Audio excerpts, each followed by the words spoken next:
Bonjour et bienvenue dans cette nouvelle vidéo. Aujourd'hui, on plonge dans l'histoire fascinante des Templiers, ces mystérieux chevaliers qui ont marqué le Moyen-Âge. Leur ascension fulgurante, leurs secrets, leur chute brutale. Et les légendes qui les entourent continuent de captiver le monde. Était-ce simplement un ordre militaire religieux, ou les gardiens d'un trésor caché et de mystères inavouables? Restez bien jusqu'à la fin, car vous pourriez découvrir des détails que l'histoire a préféré garder dans l'ombre. Alors, asseyez-vous confortablement et laissez-moi vous emmener dans cette aventure hors du commun. Mais attention! Ce que vous allez entendre pourrait bien changer tout ce que vous pensiez savoir.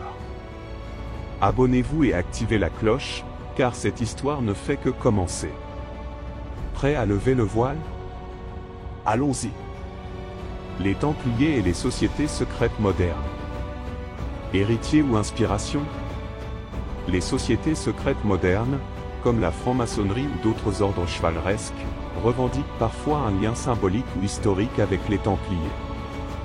Mais ces connexions sont-elles réelles, ou relèvent-elles du mythe? Aujourd'hui, nous explorons l'influence des Templiers sur les sociétés secrètes modernes et leur rôle dans la construction de mystères contemporains. Les valeurs templières et leur attrait pour les sociétés secrètes. Les Templiers incarnaient un idéal de chevalerie, de discipline et de dévouement spirituel. Ces valeurs ont fait d'eux une source d'inspiration naturelle pour les sociétés secrètes cherchant à s'ancrer dans une tradition mystique. Point clé.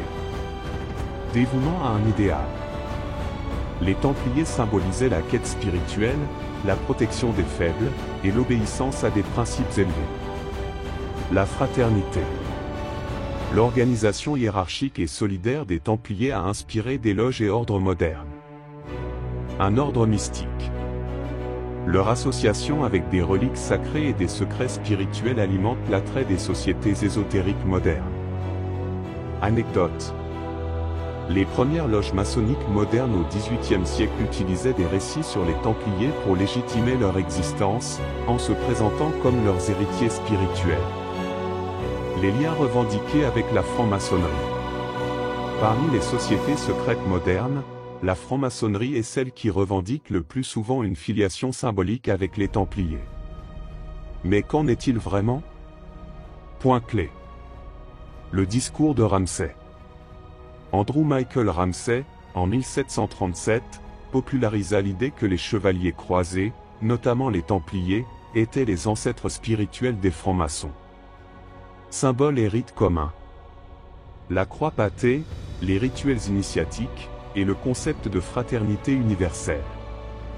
Le rite écossais ancien et accepté. Ce système maçonnique inclut des degrés chevaleresques faisant référence directe aux Templiers, comme le 30 degrés. Chevalier Kadosh. Critiques historiques. Aucun document historique n'établit une connexion directe entre les Templiers médiévaux et les loges maçonniques modernes. Anecdote. Le 30 degrés maçonnique, appelé Chevalier Kadosh, inclut un rituel symbolique de justice qui évoque la vengeance pour la chute des Templiers. Les sociétés néo-templières modernes.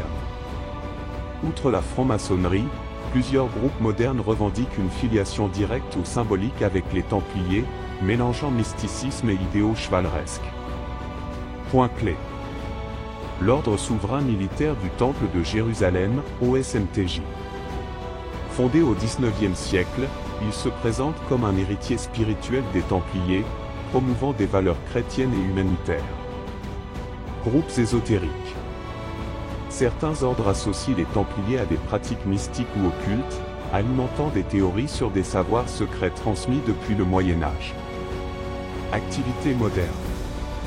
Ces groupes se consacrent souvent à des œuvres caritatives ou à la préservation de l'héritage culturel des Templiers. Anecdote. L'OSMTJ organise encore aujourd'hui des cérémonies d'investiture de chevaliers, dans des sites associés à l'histoire templière. L'impact culturel et symbolique des Templiers. Les Templiers continuent de fasciner, non seulement dans les sociétés secrètes modernes, mais aussi dans la culture populaire, où ils incarnent le mystère et le pouvoir. Point clé. Dans la culture populaire. Films comme le Da Vinci Code ou jeux comme Assassin's Creed associent les Templiers à des conspirations globales et des trésors mystiques. Un symbole d'ordre et de foi.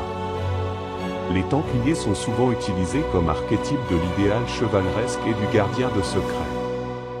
Événements et cérémonies modernes. Des festivals et reconstitutions historiques mettent en avant l'héritage des Templiers, renforçant leur légende. Anecdote. Dans le Da Vinci Code, les Templiers sont décrits comme les gardiens du Saint Graal et de secrets menaçant l'Église, reflétant leur rôle dans les théories du complot moderne. Héritage spirituel ou mythe? Qu'il s'agisse de leur symbolisme ou de leurs idéaux, les Templiers ont laissé une empreinte durable sur les sociétés secrètes modernes. Leur légende, entre histoire et mythe, continue d'inspirer et de fasciner, incarnant une quête éternelle de savoir et de mystère. Les Templiers et les femmes au Moyen-Âge. Alliance, mécénat et influence. Les Templiers étaient un ordre masculin et militaire, mais cela ne signifie pas qu'ils étaient coupés du monde des femmes.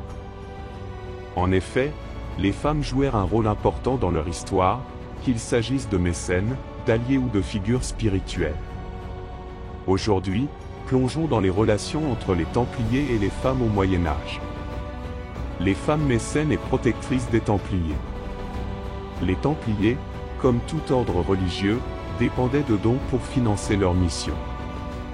De nombreuses femmes nobles jouèrent un rôle clé en tant que mécènes et protectrices. Point clé. Dons de terre et de richesses. Des reines, des comtesses et des dames nobles offrirent des terres, des revenus et des biens à l'ordre, souvent en échange de prières ou de protection spirituelle. Exemple. Aliénor d'Aquitaine, reine de France puis d'Angleterre, fut une grande bienfaitrice des ordres militaires, dont les Templiers. Protection politique. Certaines femmes influentes plaidèrent pour les Templiers auprès des autorités ou des papes, leur offrant un soutien crucial dans des moments difficiles. Influence spirituelle. Les femmes nobles voyaient souvent les Templiers comme des défenseurs de la foi, renforçant leur engagement envers l'Église. Anecdote. Marguerite de Provence, épouse du roi Saint-Louis, aurait soutenu les Templiers financièrement pendant la croisade de son mari. Les femmes dans les commanderies templières. Les commanderies templières, en tant que centres économiques, employaient des hommes et des femmes dans diverses fonctions. Ces dernières jouèrent un rôle essentiel dans la gestion des terres et des biens de l'ordre. Point clé. Travail agricole et artisanal. Les femmes travaillaient dans les champs, s'occupaient du bétail, ou participaient à des activités artisanales comme le tissage. Gestion domestique. Dans certaines commanderies, des femmes étaient employées pour gérer les tâches domestiques, notamment dans les cuisines ou les blanchisseries. Rôle des veuves et des orphelines.